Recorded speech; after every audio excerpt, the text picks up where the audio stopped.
This is the Fujifilm HS20. It's the successor to the popular Fujifilm HS10. And while it might look very similar, there are a few key changes that Fujifilm have made to this camera's performance. The most important and significant one, perhaps, being the inclusion of an EXR CMOS sensor. Now that has jumped to 16 megapixels from the 10 megapixel sensor that was on the HS10.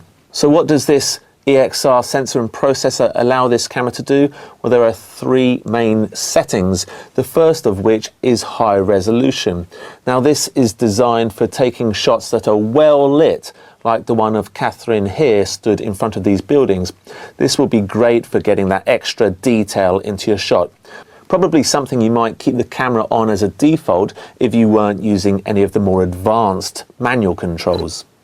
The next one is what Fujifilm calls wide dynamic range, or the HR mode. Now this is often commonly known as HDR for high dynamic range, and this is designed for shots when you've got a dynamic ratio, a contrast ratio, so that's both highlights, so perhaps bright sunlight, and shadows in the same photograph, and you want to keep the detail in both.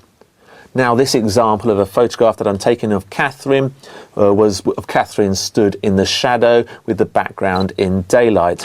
And then conversely, there's a shot here of Catherine stood in the daylight with the background in shadow. Now there will be particular scenarios when the benefits of this feature are more prevalent. So for example, here's an extreme situation with Catherine sat in a dark pub with a bright sunny day outside the window, and the shot with it on auto mode, you see it struggles to get any detail in Catherine's face. And the high dynamic range mode also struggles a little bit, but there is a bit more detail there. So that's a very extreme example, and it's things in between where you'll get the benefit.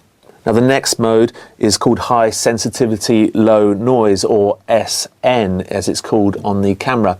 Now this does some pixel merging, so what it will do will merge two pixels of a similar color together to make a larger pixel. So you won't get the 16 megapixel resolution shot, you'll get an 8 megapixel resolution shot instead, but those pixels will be more sensitive to light. So again, great for shooting in a pub, as you can see with this shot I'm taking of Catherine here.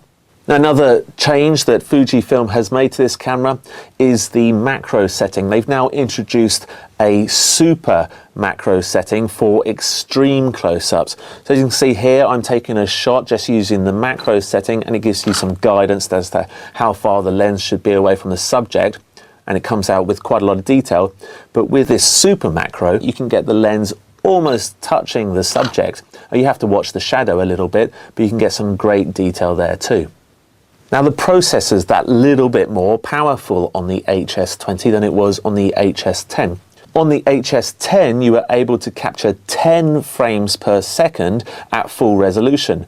On the HS20 you're able to capture 8 frames per second at full resolution. Now that might sound a bit slower, and indeed it is, but you've got to remember that this has a 16 megapixel sensor on it, while the HS10 had a 10 megapixel sensor on it. So those photos are higher resolution, they'll be more detailed, so you can blow them up bigger or crop them down further. Now one feature that this introduces is the best frame capture. So here you can see Catherine disturbing some pigeons, and I can take a series of quick successive shots. These aren't at full resolution, but then I can choose the best one later in preview.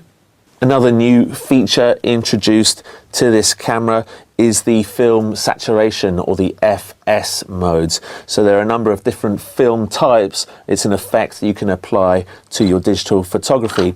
So there's the Velvia, or the vivid shot, that brings out bright colors. There's Provia, which is standard, which you're going to use on most subjects. There's Astia, or soft focus, so you might want to use that on skin tones, for example. There's black and white, which does as you'd expect, and then there's sepia for that oldie world effect. Now many of the controls on the HS20 are the same as on the HS10. HS10, although Fujifilm says that they have improved the user interface. Now, one bug or something that we didn't like with the HS10 was the 1980s arcade-style graphics that would appear when you deleted a photo. That's still present on the HS20, but it's not so much a problem. On the HS10, when you used to go back to a photo to delete, once you deleted it, it would then take you back to your latest photo you've taken. So if you wanted to delete a succession of photographs, you'd spend a lot of time scrolling through them. Now, Fujifilm have corrected that, and so that's no longer a problem with the HS20. Now, like the HS10, the HS20 is also able to shoot full HD video at 1080p resolution, but as the body's still the same, there's still no external mic socket, which is a bit of a downside for anyone who's serious about shooting video. The controls here, which you hold down and then toggle through them on the left-hand side, are still present, and I like those particularly. There's the white balance, ISO, etc.